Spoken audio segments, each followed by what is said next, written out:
Gabriella Romero's own daughter looked at her across the dinner table and said she finally looked like the grandmother Gabriella swore she'd never become.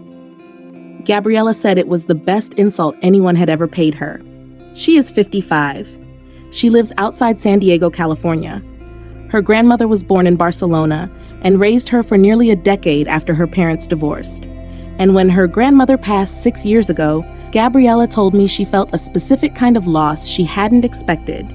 Not just the woman, but an entire way of living that seemed to disappear from her own life along with her. She told me the last time she'd felt truly unhurried was standing in her grandmother's kitchen at 11 years old, waiting for a pot of something to finish simmering with absolutely nowhere else to be. She told me she had spent those 6 years the way most of us spend our busiest decades, eating lunch at her desk, skipping meals entirely some days, replacing her grandmother's unhurried Sunday table with whatever she could manage standing at the kitchen counter. She said she'd stopped resting in the afternoons the way her grandmother once insisted she do as a child, convinced as an adult that rest during daylight hours was something only unproductive people allowed themselves. She found this channel through a video that appeared in her recommendations and told me the moment she recognized the world I was describing, something in her chest actually tightened. She wrote that watching it felt less like learning something new and more like being handed back a set of instructions she'd once known by heart and quietly let go of. She started small. A single signature fragrance, worn sparingly, replacing the rotating collection of 6 or 7 bottles she'd accumulated without ever fully finishing one. A 20-minute rest after lunch on the days she worked from home, something she'd once dismissed as indulgent and now treats as non-negotiable. A wardrobe she began editing down, piece by piece, until what remained felt less like a closet and more like a decision. Within 2 months, that same daughter, visiting from college, said the line that started this video. Not older, steadier, slower, in a way that read unmistakably as confident rather than tired. That is the consequence I want you to sit with today, because it wasn't really about Spain or fragrance or an afternoon nap. It was about a woman who discovered that an entire inheritance of elegance had been available to her the whole time, waiting quietly under a decade of habits that had simply crowded it out. I think about Gabriella's message often because it isn't really a story about grief, even though grief is what first separated her from these habits. It is a story about how much of what we call culture is actually just a set of small, repeatable decisions made daily by women who never once treated them as optional. Gabriella didn't need to move to Barcelona to reclaim any of it. She needed only to stop deciding every single day that she was too busy for her own inheritance. My name is 𝐊𝐈𝐅𝐓. Every week I bring this community the information that nobody else is willing to say plainly. That community is called the Undeniables. If you are new here, subscribe right now, you belong here, and drop the city you are watching from in the comments below. I am always down there reading. I want to know where my fellow Undeniables are. Now let's get into it. Habit 1. The signature fragrance discipline.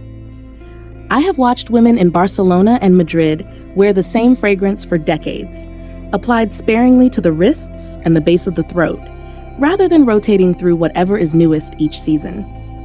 This signals a woman who has decided who she is, rather than one still auditioning different versions of herself.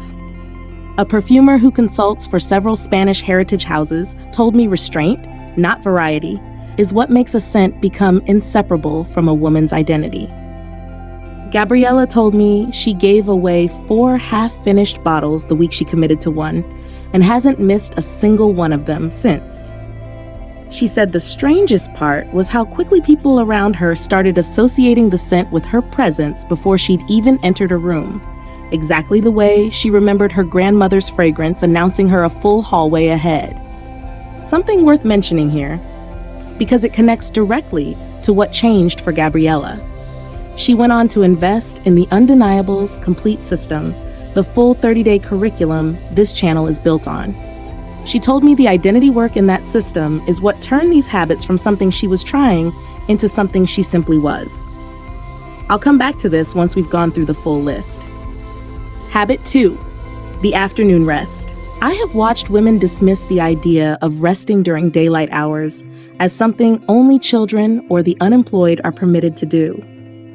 The women I know who carry themselves best throughout an entire long day protect 20 minutes after lunch without exception, treating it the same way they'd treat any other appointment, closing a door, silencing a phone, and returning to their afternoon measurably sharper than the woman who pushed straight through instead. A researcher studying midday rest at the University of Chicago has documented measurable improvements in alertness and mood among adults who nap briefly rather than pushing through fatigue. Gabriella told me this was the habit her daughter noticed first, remarking that her mother finally seemed to have time again.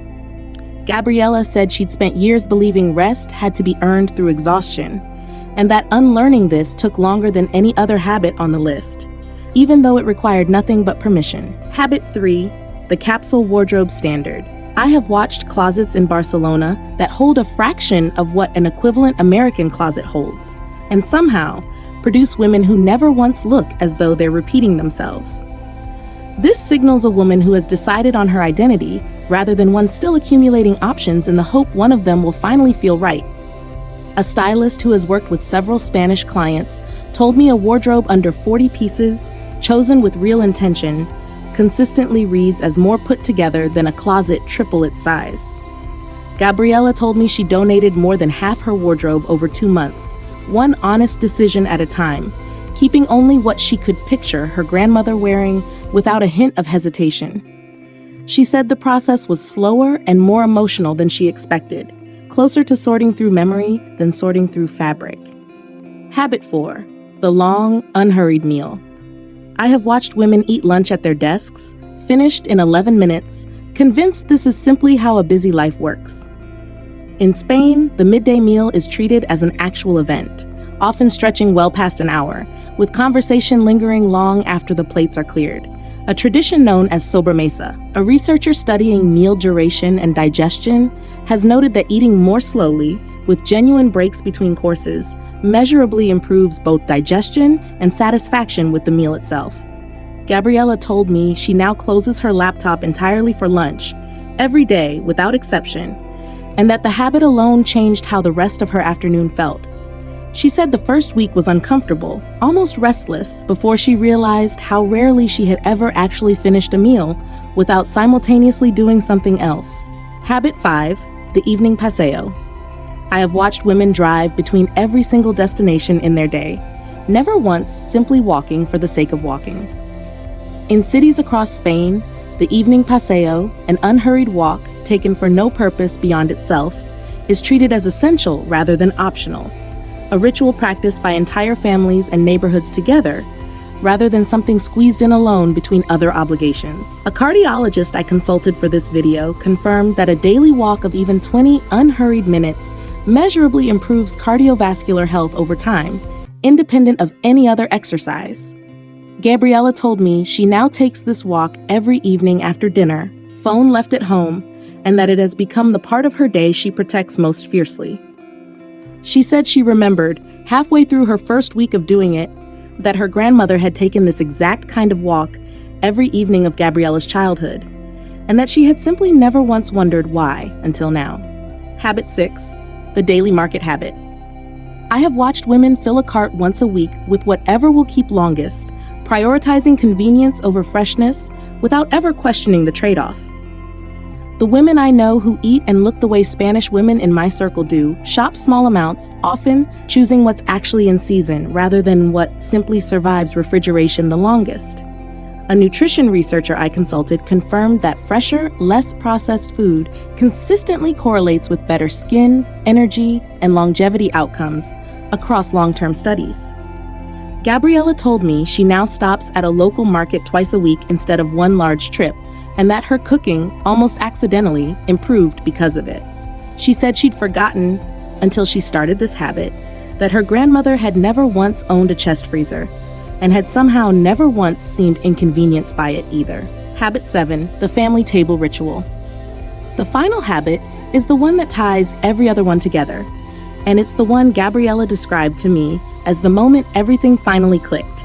Sunday dinner, protected on the calendar the way an important meeting would be, Phones absent, conversation unhurried, the entire family present, regardless of how busy any individual week had been. A family therapist I consulted for this video confirmed that regular, phone-free family meals are one of the most reliable predictors of strong family cohesion across long-term research. Gabriella told me she has not missed a single Sunday dinner in 4 months, the longest streak of consistency she has managed with anything in years. She said her daughter now blocks the time off in her own college calendar without being asked, which told Gabriella, more than anything else on this list, that the habit had already outlived her and become something entirely its own. Now, back to what I mentioned earlier, because it matters more here than anywhere else in this video. Gabriella told me these 7 habits gave her back a version of herself she'd assumed was gone, but the Undeniable's complete system is what gave her the identity structure underneath them. The first 90 seconds code on how a room reads you before you speak, and the full Aging Well blueprint on the wellness foundation that lets a woman actually sustain a life lived at this pace. It is $69. It is below this video. I want you to have it. Here is what all 7 of these habits have in common. And here is what Gabriella's daughter understood before Gabriella fully did herself. None of this was ever about Spain specifically. It was about a way of living that refuses to treat rest, ritual, and presence as luxuries to be earned only after everything else is finished. Your grandmother's habits were never old-fashioned. They were simply the last generation that hadn't yet been convinced to abandon them. Here is your assignment. Pick 3 of these 7 habits, not all 7, 3, and hold them for the next 14 days without exception. Then come back and comment. I practiced the afternoon rest and the evening paseo, and tell me what shifted. Comment below, or if you would rather keep it private, send me an email. I read every single one. Subscribe if you have not already. This community grows one honest habit at a time, and I want you inside it. There is a video on your screen right now that I recommend you watch next. It picks up exactly where this one leaves off. Until next time, to every woman watching, you are not here by accident. You are an undeniable. Act like it. Isabel.